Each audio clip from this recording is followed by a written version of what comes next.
Hi guys, something I want to talk to you about today is the aloe vera plant.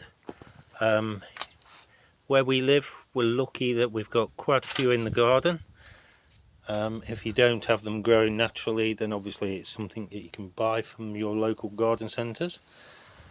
Something I want to share with you is the uses of it. As you can see, some of ours are turning a bit brown.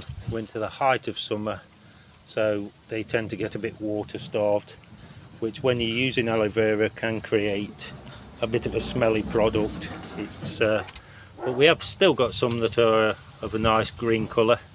I've just taken a branch off, as you can see there, and what we tend to do is as you can see here, we'll cut it into small sections, we'll place it in a bag and we'll freeze it, and then after it's frozen, my wife and I use it as a face mask. What you do, you take it out of the freezer, you'll split it in half, and then that gorgeous inside is what you'll put on your face, etc.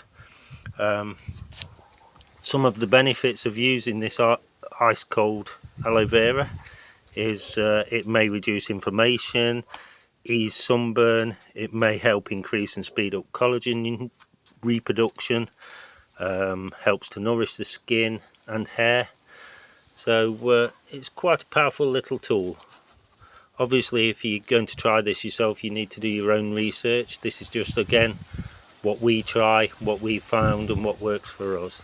So obviously look into it yourself if this is something you want to try. Another good benefit of this plant is I use it as a rooting compound rather than buying any chemicals.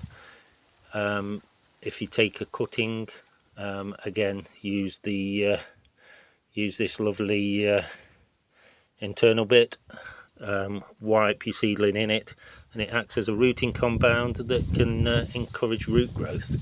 So quite an all-round good plant. Obviously we've got quite a lot of the plants in our garden, so we're always looking for uses for it. Thanks for watching. Bye.